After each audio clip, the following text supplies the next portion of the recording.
Բարև ձեզ, սիրելիներ, այսօր ուրախ եմ ինձ դե Մարոն Անաբաբյան, Մոմուս Վենդի վերուձական կենտրոնի նախագահ ազգային ժողովրդական բևերի խորհրդի անդամ։ Բարի երեկո, ինչպե՞ս եք։ Բարև ձեզ։ Ջանում ենք լավ լինել այս վիճակում ինչքան հնարավոր է։ Համաձայն եմ։ Բարոն Բաբյան, նախ առաջին անգամ թողնվեք ձեզի ողջունել, որովհետև շատերը միշտ կփորձեին բևերը այսպես նկարագրել, սևացնել, որ ինքը ամերիկյան գործակալ է, սոլոսական է եւ այլն, սակայն պաստորեն դուրս եկավ, որ բևերը ազգային շահերը կվերադասե, որովհետև շատ այսօր փաշինյանիզմի գազի մեջ գույր շեփորներ կան, սազանդալ որ գսեն, որ կողջունեն ամերիկայի դիլակցություն եւ այլն, սակայն բևերին գեցված կողջունեն, որ նկատած է, որ այս բոլորը որ դերին ունենա Հայաստանի եւ Հայաստանի ազգային շահերուն դեմ է։ Ինչ կուզեք ասել ժողովրդի որ ցեզի գուզեր նկարակել իբր սիոնիստ, սոլոսական ամերիկյան գործակալ CIA եւ աս գիտեք կոսմոստորիաս հիմարությունները։ Գիտեք, մեզ միշտ մեղադրել են տարբեր բաներում եւ հիմա էլ բնականաբար կմեղադրեն, պարզապես տվյալ պահին, որ մեղադրանքն է ընկալվել ավելի բացասական, այդպես են մեղադրել։ Ժամանակին այո, ավելի ասում էին, չգիտեմ, ամերիկյան գործակալ, սորոսական, թե ոչ ես, ոչ բևերը երբեք ոչ Սորոսից, ոչ որևէ մեկից մի ցենտ կամ լումա դրամաշնոր չի ստացել եւ այլն, հետո բնականաբար հիմա քանի որ ռուսամետ լինելն է ավելի բացական ընկալվում, բնականաբար հիմա էլ ոմանք այսպես պիտակավորում են որպես ռուսամետ։ Նայեք, մեզ համար կարևորը մեր երկրի, մեր պետության, մեր ազգի շահն է եւ մենք առաջնորդում ենք վերլուծությունները կատարելով այդ ձևով։ Հիմա քաղաքական առումով մեր հիմնական սկզբունքային դիրքորոշումը եւ դա ամրագրված է մեր ծրագրի մեջ եւ մենք երևի միակ կուսակցությունն ենք, որ տարիների վեր ծրագրային հիմնադրույթով ամրագրել ենք Միացյալ Նահանգների հետ ՆԱՏՕ-ի ոչ անդամ հիմնական դաշնակցի կարգավիճակ ստանալու նպատակը եւ գտել ենք, որ Միացյալ Նահանգների հետ Հայաստանի ապա։ Հիմա եւ ուրախ ենք, որ ինչ որ քայլեր արվում է, բայց այս ամեն քայլերի մեջ մանրամասները կարեւոր են։ Արդյոք ինչ վտանգներ կան սրա մեջ, արդյոք չի ուռճացվում այդ քայլը կամ արդյոք ժամանակային առումով այդ քայլը ինչքանով է մնայում, որովհետև ես հասկանում եմ նախընտրական տարի է եւ այսօր իշխանությունները ամեն ինչ անում են ելնելով այդ նպատակից, ցույց տալ, որ մենք գեր հաջողություններ ունենք եւ այլն, եւ այդ մրցավազքի մեջ եւ քանի որ նպատակը արագ է ամբողջ անել, այ հիմա է պետք, նախընտրական փուլում է պետք, իրանք շատ հաճախ զիջում են մեր շահերը կամ ստեղծում են այնպիսի պայմաններ, որոնք մոտաբակայում կարող են խնդիրներ առաջացնել, մենք կարող ենք առաջիկայում ավելի մանրամասն խոսանք այդ հարցերի մասին։ Այո, խնդրեմ, մեր նպատակը որ դուք իմ հարցները չէ, այլ դուք հանրության հստակացնեք, վստահ եմ որ ցեզի հարյուրավոր միլիոններ արդեն հրավիրած են եւ լսած են Հայաստանի մեջ։ Սակայն ինձ գիտակրե որ նաեւ սպիրկնա որի որոշ մարդիկ սպիրկեն ասելիքին գեդեվին սպիրկինա պատադրեք, որտեղ սպիրկի մեջ ինձ մարդիկ կշնորհավոր որ Հայաստանը արդեն դարձած է փոքրիկ Իսրայելը Ամերիկայի համար։ Այդ բան չափազանցված։ Խնդրեմ, հրամեցեք։ Վերլուծենք Վենսի այցը, որը կարևորագույն իրադարձությունն էր, եւ տեսնենք իրական, ես ուզում եմ շեշտել, իրական ինչ արդյունքներ կա։ Միանգամայն ողջունելի է Միացյալ Նահանգների փոխնախագահի այցը Հայաստան, սա կարևորագույն իրադարձություն է եւ մենք պաշտոնապես դա ողջունել ենք։ Բայց ինքնին միայն այս այցը համարել, ինչպես Նիկոլ Փաշինյանը ասաց, 99 տարով երաշխավորում է Հայաստանի, չգիտեմ, ապագան ու անվտանգությունը, մեղմ ասած չափազանցված է եւ դաշնակից էլ չի, որովհետեւ որևէ փաստաթուղթ դրա մասին չկա ստորագրված, որևէ հիմա շատ տարածված է ինստիտուցիոնալ հարց լուծված չի։ Այ եթե մեր ասած այդ կարգավիճակը ՆԱՏՕ-ի ոչ անդամ non-NATO member major ally of the United States այդ կարգավիճակը, որ Հայաստանին հնարավորություններ տալու էժան զեն գնել կամ ստանալ եւ այլն, այդ ուրիշ է։ Հիմա մենք ունենք մի վիճակ, որ Ադրբեջանը ուզում է Հայաստանի տարածքով անխոչնդոտ, ինչպես փաստաթղթ unintended անցում։ Եվ դա ստանում է ինքը։ Եվ դա ստանում է, որովհետև Նիկոլ Փաշինյանն էլ ասաց, որ այնտեղ կարող ընդհանրապես որևէ մարդկային գործոն չլինի, այսինքն գնան այդ ինչ որ ավտոմատ վերահսկում, բացի այն փաստաթուղթը, որը որ ի հայտ եկավ հունվար ամսին, այնտեղ կա front office հասկացությունը, այսինքն ով որ պիտի շփվի, որի մեջ պետք է չլինի Հայաստան։ Սա մեկ։ Մյուսը Հայաստանը ունի ընդամենը 26% այն ընկերության մեջ, իսկ դա ընկերություն է, company է, այսինքն է Trip Development Company, հետևաբար ինքը անկախ նրանից, որ 6 անգամ հիշատակված է Հայաստանի ինքնիշխանություն ձևակերպումը, միևնույնն է, ինքը տալիս է այդ տարածքի կառավարումը տվյալ ընկերությանը եւ հանձնում ինքնիշխանությունը։ Հիմա, եթե այդ ինքնիշխանությունը մնա Միացյալ Նահանգների կառավարման ձեռքին, որ էլի մեզ համար ընդունելի չի, որտեղ դա օտարում է, ուրիշին տրվելիք է, բայց ոնց որ ասած չարյաց փոքրագույնն է։ Փաստաթղթում ամրագրված է, որ ընկերությունը, այսինքն իրավունք ունի փայատերը վաճառել կամ նվիրել իր բաժնետոմսերը։ Ճիշտ, այնտեղ ասում է, որ այսինքն մյուս կողմի համաձայնությամբ, բայց ես վստահ եմ, եթե օրինակ նույն Միացյալ Նահանգները վաղը որոշեն իրենց 74%-ի, ասենք 30%-ը վաճառել Թուրքիային կամ Իսրայելին, կամ, չգիտեմ, Ադրբեջանին, կամ ինչ-որ մի օֆշորային ընկերության, որտեղ այդտեղ մասնավոր ընկերությունը մեջտեղ գա, որի բաժնետերի մասին մենք երբեք չենք իմանա, այդ օֆշորային ընկերությունը, չի կարող է գա, ասես բաժնետերն առնում եմ, ես եմ եւ այլն, Հայաստանի իշխանությունը ոչ չի ասելու եւ համաձայնել է տարբեր պատճառներից ելնելով հիմնական անգամ եթե մենք բացահայտենք, որ օրինակ դա գնում է Թուրքիայի կամ Ադրբեջան ձեռքասերեն, դե լավ հո կռիվ չենք անելու, այսքան բան զիջել ենք հանուն խաղաղության, հիմա սա էլ պիտի զիջենք, որպեսզի այդ խաղաղությունը լինի։ Այսինքն այդ վտանգները կա մեջ։ Եվ դա լինելու է, վաճառքը անպայման է լինելու, հուսանք, որ այդ վաճառքը գոնե սրանց չի գնա, որտեվ տեսեք, եթե ներքաշվում է Թուրքիան կամ Իսրայելը կամ Ադրբեջանը, Ադրբեջանի ու Թուրքիայի պարագային հասկանալի է, ուրեմն իրանց ձայնը ավելի հնչելի է այդ ընկերության մեջ, ավելի որոշիչ քան մերը։ Իսրայելի պարագայում մենք կարող ենք խնդիրներ ունենալ Իրանի հետ, որովհետև հասկանալի է, որ այսինքն Իրանը բնավ չուզենա այս իշխանության հետ։ Միգուցե վաղը, եթե իշխանափոխություն լինի Իրանում եւ Իրան արևմուտք հարաբերությունները փոխվի, այլ վիճակ է։ Այդ ժամանակ սկզբունքորեն շատ բան այլ կլինի։ Բայց գիտեք, մենք չգիտենք ինչ կլինի։ Այո, հիմա վիճակը լարված է, Իսրայելը օրինակ գիշերը հարվածել էր եւ կարևորագույն երկու գեներալի սպանել իրանական եւ այլն։ Բայց մենք չգիտենք այս ամբողջ ուրա գնալու այդ առումով։ Մյուսը շատ խոսվեց որպես մեծ նվաճում այդ ատոմակայանի կառուցման հարցը, մոդուլային, որ ասվում է որոշել է։ Չէ, կներեք, նման պայմանագիր ու համաձայնություն չկա։ Անկամ ատոմային էներգիայի վերաբերյալ համագործակցության փաստաթուղթ չի ստորագրվել։ Դա էլ չկա։ Այդ անգամ վարչապետի կայք էջում սխալ էր գրած, սխալ ասենք, թողենք անմեղության կանխավարկած, ասում են նման փաստաթուղթ չի ստորագրվել։ Ստորագրվել է այդ փաստաթղթի վերաբերյալ բանակցությունների ավարտի հայտարարությունը։ Այսինքն հայտարարել են, որ մենք բանակցել ենք, ավարտել ենք։ Դրանից հետո պիտի այդ փաստաթուղթը, որը մի մեծ կոնվենցիայի, ասպես կոչված 123-րդ հոդվածն է, կոչեցյալը, որը 50-ականներից է գործում, դա պիտի ստորագրվի, որը պիտի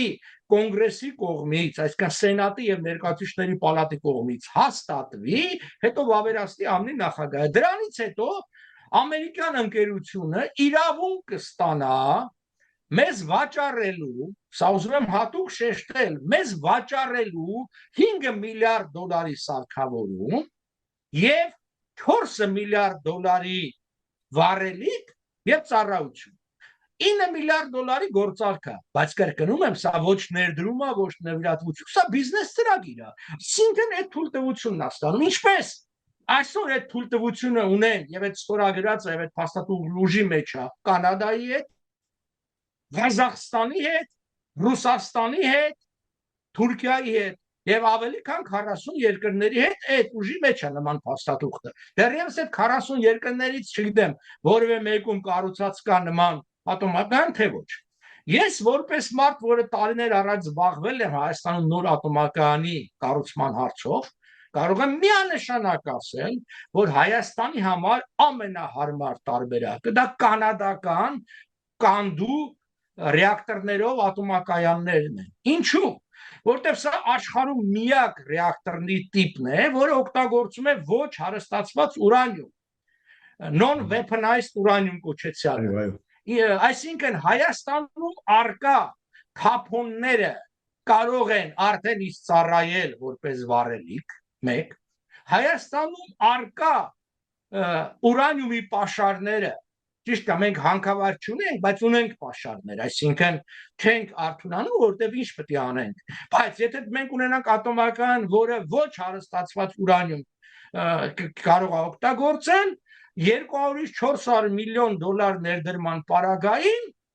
կարելի է ունենալ տեղական հումքը բացի այդ թափոններից։ Եթե մենք այդ տեղական հումքի կարիքն էլ ունենանք, ինչու՞, որովհետև աշխարհում շատ երկրներ, մասնավորապես Ճապոնիան, այսօր տալիս է յուրաքանչյուր կիլոգրամի համար $10,000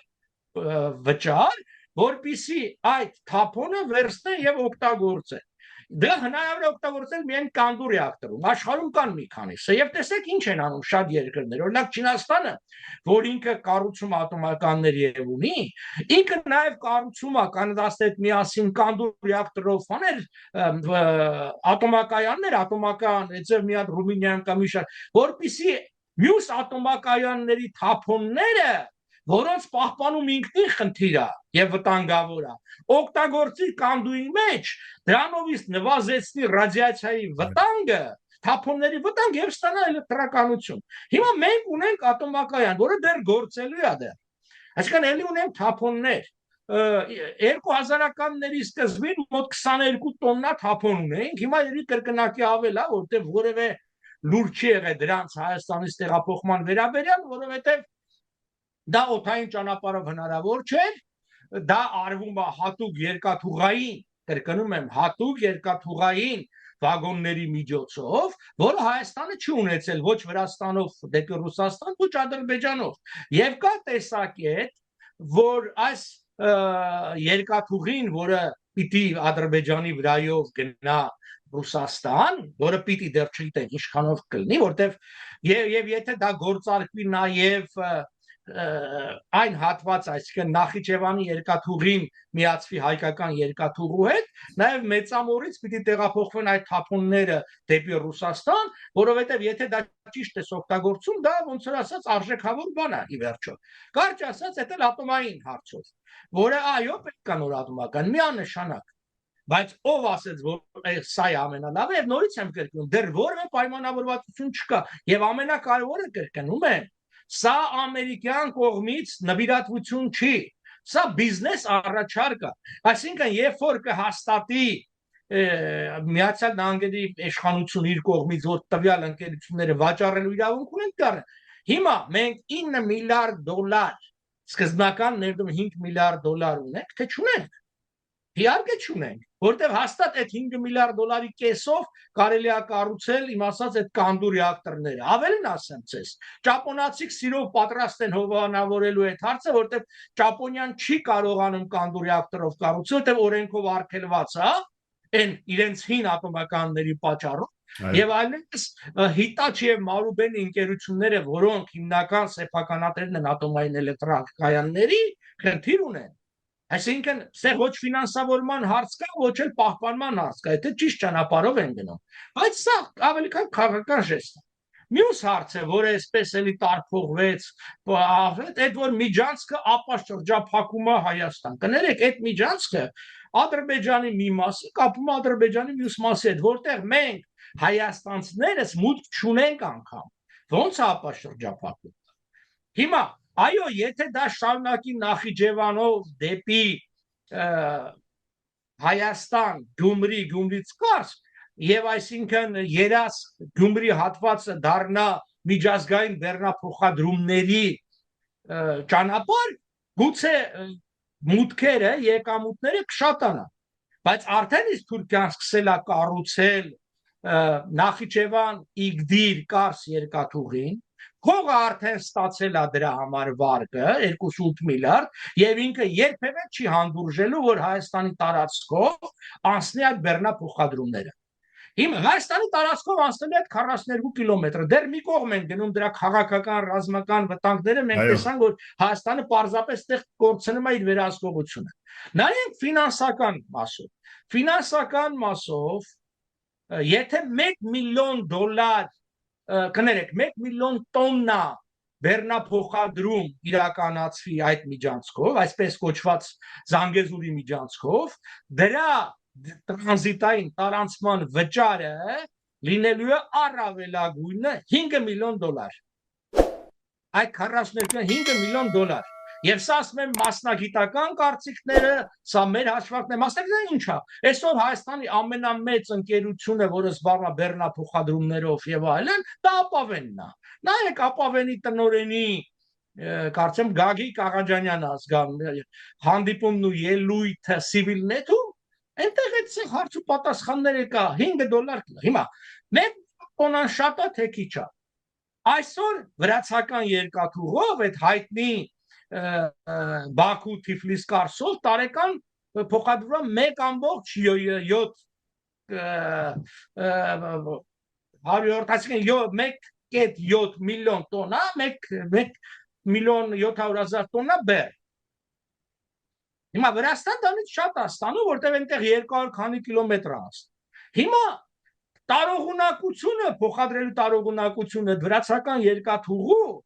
առաջի փուլում 5 միլիոն տոննա է եւ մինչեւ 20 միլիոն տոննայի հնարավորություն։ Իրենք չեն կարողանում մոտենալ դրան։ Հիմա 1 միլիոն տոննա բեռնափոխադրում այդ ճանապարհով մեզ մոտ կարա հասնի լավագույն դեպքում 10 տարի հետո, եթե աշխարհը ամեն ինչ նույնը գնա, բայց հաստատ չի լինելու, որովհետեւ ամեն մեկը աշխատում է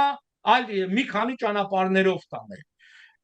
Եվ այստեղ հարցը, ինչու այդ ընկերությունները չպետք է օգտագործեն ավելի կարճ, սա ուզում եմ շեշտել, ավելի կարճ Բաքու Թիֆլիս կարճ երկաթուղին, բայց օգտագործեն, ասենք Բաքու, Մեղրի, Նախիջևան, չգիտեմ, Գյումրի այդ երկաթուղին, որը ավելի երկար է, մոտարապես 30-40%-ով երկար, որը չկա ավելի թանկ է։ Հետևաբար ինչ որ բեռնափոխադրում կլինեն, Նախիջևանի համար կլինի, գուցե Թուրքիայի համար այսքան ներքին փոխադրում կլինեն, այն էլ հիմա չի լինի Թուրքիայի համար, այսինքն միայն այն ժամանակ կլինի, երբ որ կկառուցվի Իգդիր Կարսը, բայց էլի հարց առաջանում, ինչի թուրք բիզնեսմենը պիտի տանի այս հարավային ճանապարհով եւ սա երկրորդը։ Հիմա որտեղ ամենալավ կողմը է այցի։ Ամենալավը դա արդեն վաղուց սկսած եւ ըստ էության Վենսի հետ կապ չունեցող եւ ներկա իշխանությունների հետ կապ չունեցող Nvidia ամերիկյան ընկերության ծրագիրն է Հայաստանում big data center կառուցելու, որը տարիների վեր սրա շուրջ գնում էին բանակցություններ, անհասկանալի պատճառներով իշխանությունները ձգձգում էին այս առաջարկները, մեկ էլ հանկարծ անցյալ տարի հուլիսից սկսեցին ոգևորվել, հիմա ինչքան մոտենում է բանի, ընտրական հաշիվներով, ուղղակի որս է որ մենք էլ ակոնում։ Այո, հիմա այո շատ կարևոր է, 500 միլիոնի ներդրում է նախատեսվում, հիմա նախատեսվում 4 միլիարդի ներդրում ամերիկյան Nvidia։ Եվ այստեղ մենք շնորհակալություն պիտի հայտնենք մեր սփյուռքահայ գործարարներին, Nvidia-ի փոխնախագահ Ռև Լիբարիտյանին եւ նույն այլ հայ մեծահարուստների, որոնք այս գործի մեջ կա, որոնք իդեպ որոնց մի մասը թուղթ էր ստորագրել եկեղեցու վերաբերյալ 3 եւ առաջի օրը, հա, որոնց հաջողվեց եւ լոբիզմ անել եւ պատրաստակամություն հայտնել եւ ստանալ ամերիկյան իշխանության համաձայնությունը։ Վենսին ձեռնատու էր դրա մասին եւ հայտարարել Հայաստանում եւ կնքն իշխանության եւ արեցին։ Կրկնում եմ, սա ամենալավ բանն է, որը իրական ներդրում կա, բայց սա կրկնում եմ գործընթացը, որը սկսել է վաղուց։ Գործընթացը, որը կարող էր վաղուց արդեն ամբողջացած լինել, որը ձգձգվել է եւ որը կապ չունի Հայաստանի իշխանությունների հետ, դա կապ ունի ամերիկյան իշխանությունների հետ։ Այո, շնորհակալ ենք ամերիկյան իշխանություններին, որոնք չեն արգելել այդ չիպերի վաճառքը Հայաստանին։ Եվ այն մյուս հեքիաթները, որ ամերիկան չիփերի գործարան կառուցելու Հայաստանում իրականության չի համապատասխանում։ Դրանք չիփեր են, որոնք Nvidia-ի դիզայնով, ծրագրավորմամբ Թայվանում արտադրվելու են նիդերլանդական սարքավորումների վրա, ներմուծվելու են Հայաստան, Հայաստանում հավաքվելու են եւ ծառայություններ են մատուցելու եւ հայաստանյան եւ Հայաստանից դուրս գտնվող ընկերությունների, որը կրկնում եմ շատ լավ։ Դա իր հետևից ստանելու է հսկայական գիտահեն չեմ ուզում ասել արտադրություն, արդյունք, սենց ասենք, էլի։ Եվ նաև վստահություն ալ լինում, այսինքն Nvidia-ի մուտքը Հայաստան, եթե 4 միլիարդանոց ներդրումը կատարվի Հայաստանում, որը դեռևս խոստում է, այսինքն չէ, բայց շատ հավանական է որ կլինի, Հայաստանը կհայտնվի աշխարհի, այսպես 5-ից 10 տեղում գտնվող երկրների թվով իր այս կենտրոնի հզորությամբ։ Իսկ դա Աստված սա շարունակի զորը, ստեղ ուրիշ խնդիր կա։ Այս ինչա ամերիկան հենց մոդուլային ատոմբականի հետ գնում, որտեղ սա խժռելու է մեծ քանակությամբ էլեկտրականություն իր հովացման համակարգի համար եւ այլն, այնտեղ բան է ինքը։ Բայց տեսեք, օրինակ ֆինները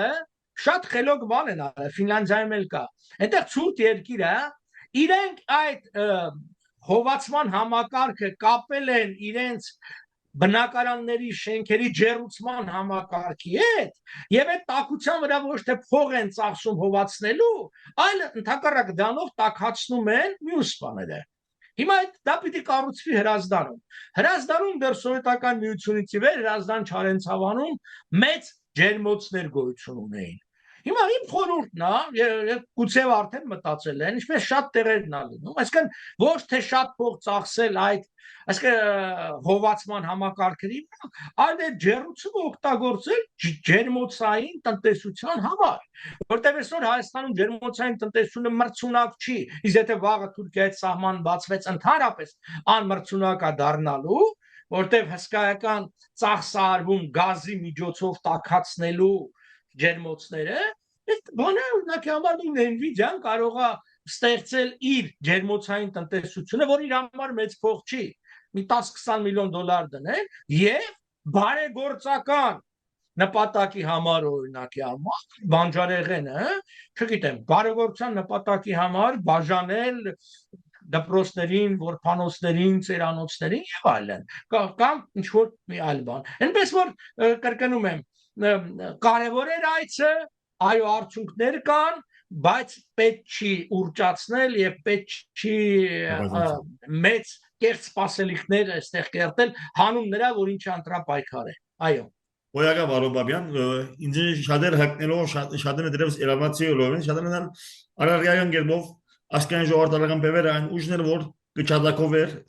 լավ հարաբերություններ արեմուտքի հետ եւ իր իրավունքն է գծկտեր որ իհարկե լինի արեմուտքի ամենին վստահելի քաղաքական ուժը սակայն այսօր ըստ երևույթին վենսնա կարծես սա որ ինքը գաչակցի անուղագի գերբով Վարշավետ Փաշինյանի ընդրուչան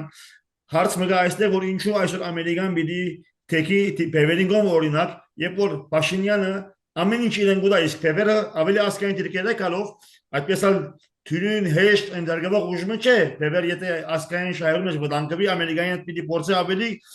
չեմ ուզում ասել արմատական ավելի բանջկոտ իսկ այստեղ որ մեր իշխանությունը դա գսիրը այսինքն Ռուսիո հետ նույն հարաբերությունները հիմա կանց այնտեղն էլ բաղշան խոսքեր այսինքն այստեղ ես չեմ հասկանում ինչպես Վարշավետ Փաշինյանը կարող է այս բոլոր ուժերուն կոհացնել խնդրեմ հրամեցեք Նախ ասեմ ցես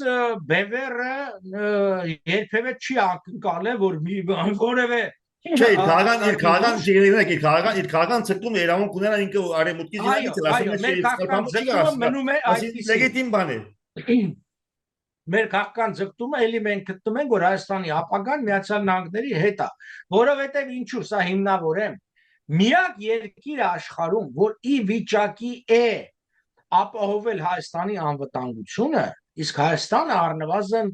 երկակի կրկնակի վտանգի տակ է գոյությամբ դա թուրք-ադրբեջանական եւ ռուսական վեկտորներն են ոնց յուրաքանչյուրը սպառնում է Հայաստանի գոյությամբ Եվ այսօր ցավոք սրտի առաջիկա ընտրություններն էլ ըստ էության այդ ուժերի մեջ են գնալու իշխանության, այսինքն թուրք-ադրբեջանական, որտեղ Ռուսաստանը ավելի ստվերում է, թե Ռուսաստանն էլ կա այդ երյակի մեջ, եւ հակառակ, այսինքն բացահայտ պրոռուսական ուժերի միջև լինելու, այսինքն քողարկված պրոռուսական ԿՊ եւ բացահայտ ռուսական ուժերի շատ կներեք, բայց իմ համոզմունքով է հետևելուց ես չեմ հավատալ, որ որևէ ուժ Վարչապետ Փաշինյանն ավելի Ռուսաստանի համար հաջողել ուժ ունի, ես կարող եմ որ դիմեք զինագիծ Ռուսաստանի Հայաստանի մեջ Վարչապետ Փաշինյանն ասի իմ դեպավորությունս խնդրեմ։ Իսկ ես էլ դա եմ ասում, քողարկում է իհարկե եւ երբ որ պետք է լինում աջակցել Փաշինյանին, ուրեմն Ռուսաստանում անում են, այսպես ասած, հակահայաստանյան հայտարարություններ, հակափաշինյանական, մեջտեղ են բերում մարդկանց, որոնք լավ գիտեն, որ հասարակությունը չի ընդունելու, եւ այդ դրա միջոցով ուղղացում են Նիկոլ Փաշինյանի դիրքը։ Եթե Ռուսաստանը ուզենար, որ Նիկոլ Փաշինյանը չընտրվեր, ինքը չէր խառնվի եւ նման հայտարարություններ չէր անի, ընդհակառակը դաշտից կհաներ պրոռուսական այս խաղացողներին եւ կմնար Փաշինյանը եւ կմնային արևմտամետ ուժեր եւ Փաշինյանը չեն ընտրվի, բայց քանի որ Ռուսաստանին ձեռ է տալիս Փաշինյանը, ինքը ամեն ինչ անում է եւ ինչի ձեռ չպետք է տա։ Հենա Արմեն Սիմոնյանը գնացել էր Մոսկվա, հերթական սերն էր բացատրում, բառացի մի լուպին վաս բառերով սեր էր խոստանում։ Հիմա նայեք Ռուսաստանի տեսակետից, այդ հռետորաբանությունը դնենք մի կողմ, որ մեզ խոսում են, ասում են, ինչ քայլ է արել ներկա իշխանությունը, որ Ռուսաստանի դեմ է, թվերը նայեք, վերջին 10 տարում Ռուսաստանի հետ, Ռուսաստանը մեր արտաքին արտահանման շուկան է եղել 15 թվականին մոտ 16%-ով։ Հիմա գիտեք ինչքան է, 35%։ Կրկնակի ավելացել է, այսինքն մեր կախվածությունը Ռուսաստանից կրկնակի այս իշխանության օրոք շատացել է։ Էլ ո՞նց եղանք մեր բանը ինքը պրոռուսական չի։ Արդյոք մենք դուրս ենք եկել որևէ Ռուսաստանի կողմից գլխավորող կառույցից չեն դուրս եկել, արդյոք չեղարկվել է որևէ մի համաձայնագիր, պայմանագիր Ռուսաստանի հետ, որ Ռուսաստանի շահերը անտեսեն, ոչ։ Այո, մենք սառեցնել ենք ինչ որ անդամություն, բայց սառեցված անդամությունն էլ անդամ է։ Կապ չունի, նման կարգավիճակ չկա, հասկանում եք, կամ դու բան ես, անդամ ես կամ անդամ չես, սառեցնել ինչ է նշանակում, ասում է հապկում սառեցնել է իր անդամությունը, ինչ կապ ունի, կամ բան չենք, մենք չենք մասնակցում աշխատանքներին, հետո ես չեք մասնակցում, ես էլ շատ ակումբների անդամ եմ, չեմ մասնակցում այդ ակումբների աշխատանքը, տանից հոգ չդադարեցի լինել, այսինքն ինչ կապ ունի դա, հիմա այս ամբողջը էսպես է։ Այստեղ խնդիրը հետևյալն է, ինչու է արևմուտքը, այո, ցավոք սրտի այսօր Նիկոլ Փաշինյանը ունի եւ Ռուսաստանի եւ արևմուտքի եւ թուրք-ադրբեջան աջակցությունը։ Ինչու? Որտեղ ինքը հարմար է, որովհետեւ ինքը կատարում է բոլորի ուզածը։ Հիմա Բևերի մասին խոսելով ես մի բան ավելի բացահայտեմ, ձեզ շատ պիտի չգնամ, մինչեւ Վենսի գալը մենք շատ սերտ հարաբերություններ ենք ունեցել Վենսի գրասենյակի հետ,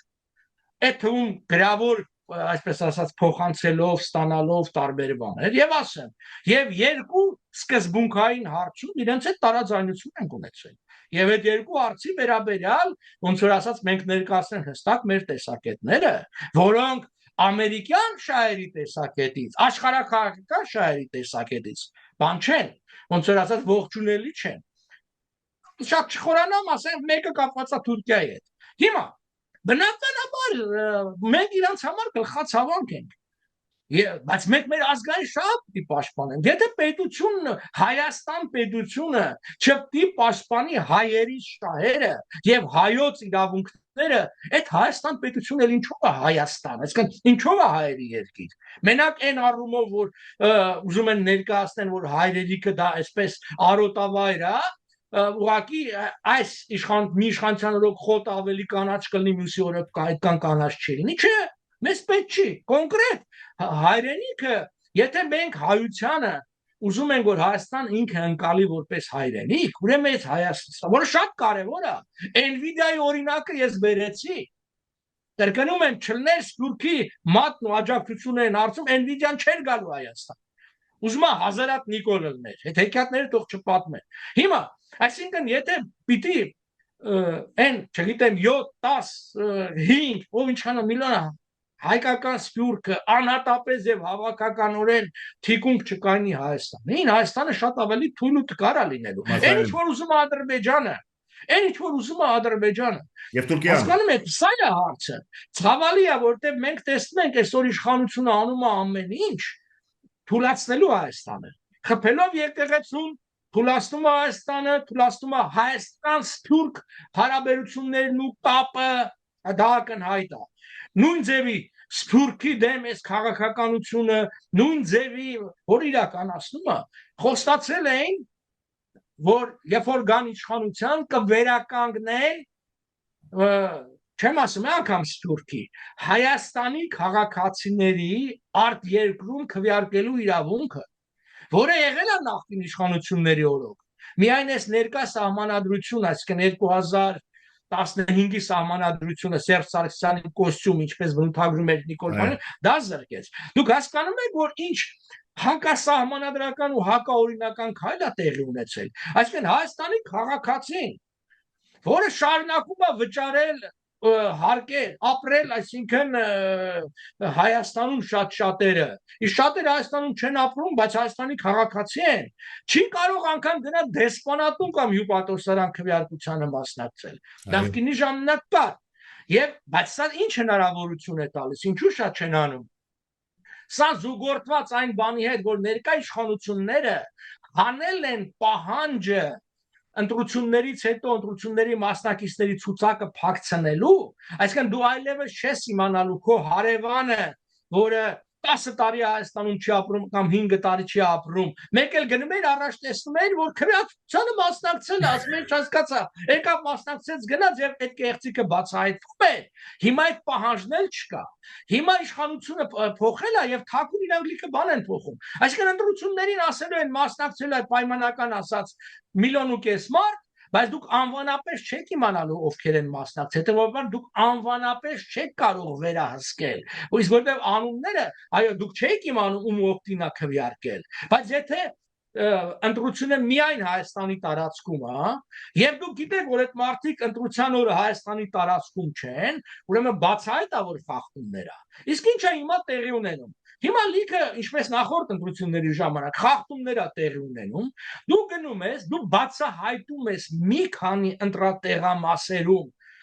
կեղծիքները։ Իրենք ասում են դա տեխնիկական վրիպակ է, օրինակ համար դու 12 քվե ստացա այս տեղամասում, 54 մյուսում, 30 քանիս մյուսում, բայց դու կարողանում ես այդ 3 օրվա ընթացքում, որը քեզ տրված է, 10-12 վերահաշվար կատարել, շատ չես կարող, դու 1000 օկիանոս թիմ չունես եւ նաեւ իրենք են process-ը ձգձգում, վերջում ասում են այո այդ տարբերությունը ընդամենը 500 կամ 600 ձայն է, որը միևնույն է չի ազդում ընտրությունների վերջական արդյունքի վրա, դրա համար էական չի։ Այո, բայց դա 10-12 ընտրատեղամասը 2014 ընտրատեղամաս կա։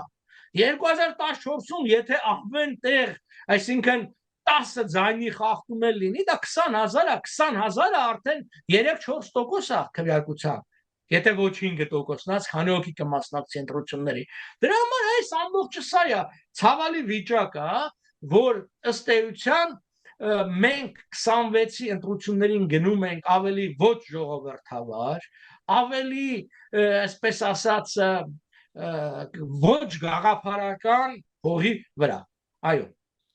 Պարոն Բաբյան, իմ ժամանակս ավարտած է, դակամին 4 րոպե, սակայն ցեզի տաշ ազատ կցկենք խնդրեմ։